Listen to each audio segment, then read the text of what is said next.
Bonjour, je m'appelle Brandon et je veux parler par rapport de la technique appelée calque. Dans la partie de la traduction, le terme calque sert à la traduction littérale mot à mot, dont le résultat n'est pas toujours correct selon le nombre de la variété standard de la langue cible. En revanche, en linguistique comparée, en linguistique historique et en lexicologie, le calque linguistique est un procès mixte interne et externe d'enrichissement d'une langue, surtout dans le domaine du lexique, de la phraseologie, mais aussi de l'humain dans le domaine de la structure grammaticale. Quelques exemples de quelques sons. Calque sémantique. Le calque sémantique consiste en l'adoption du son d'un mot étranger par un mot déjà existant dans les langues réparties.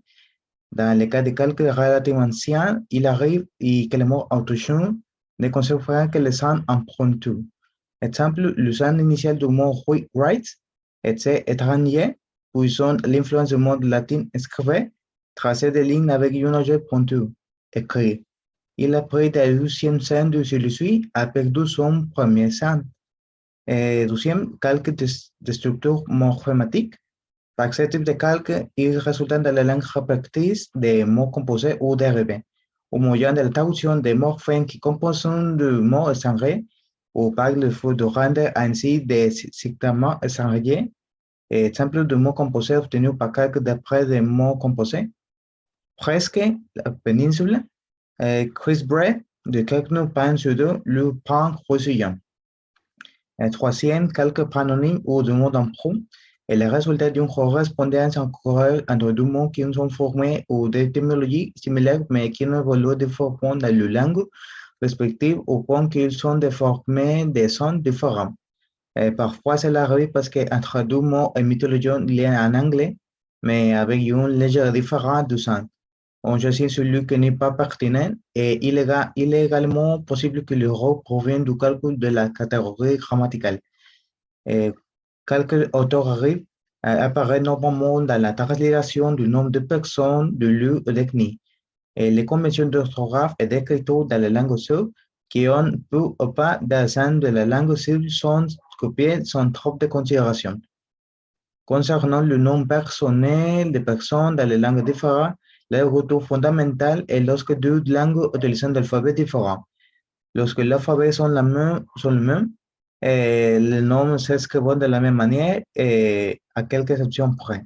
Personnage historique autoclassique de la nom d'une traduction traditionnelle, le nom de famille royale et de la noblesse, et le nom de peuple et de sang.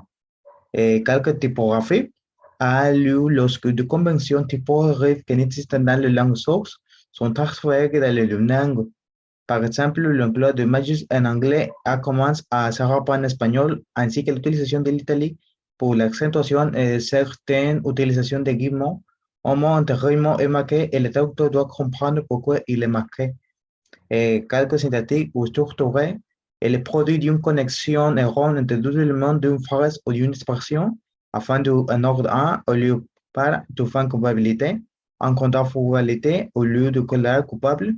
Et le résultat, c'est la création d'une troisième langue, dans ce cas, l'espagnol.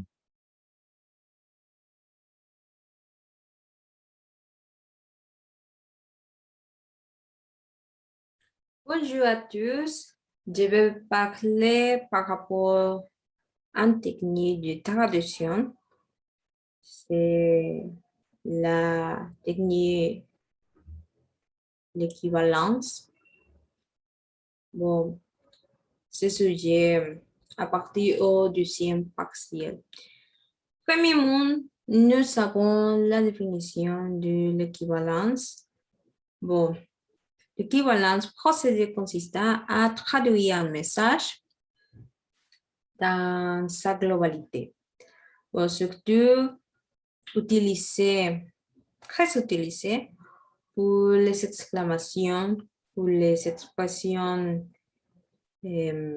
figées ou les expressions idiomatiques. Le traducteur doit comprendre la situation dans la langue du départ et doit trouver l'expression équivalente, comme s'appelle la technique d'équivalence, l'expression équivalente appropriée et qui s'utilise dans la même situation dans la langue du arrivé. Par exemple, je vais vous donner deux exemples.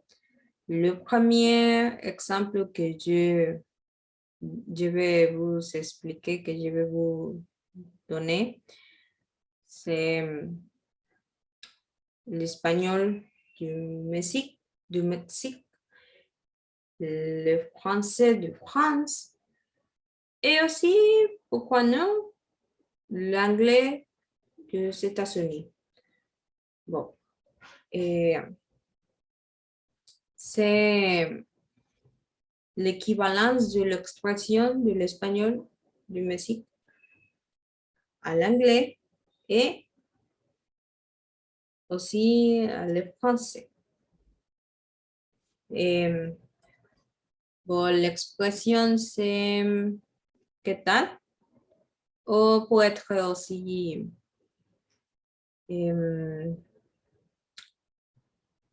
¿qué onda? En français, quoi de neuf? Et en anglais, what's up?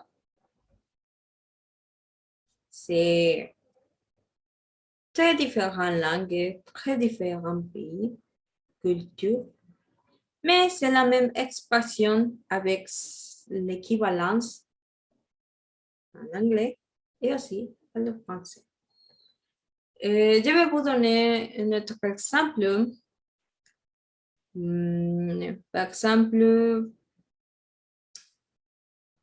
chido peut être aussi génial. En français, formidable. Et en anglais, great. C'est un autre exemple que je pense que c'est clair parce que c'est comme l'expression que tal avec l'équivalence et aussi bon, l'expression que je veux dire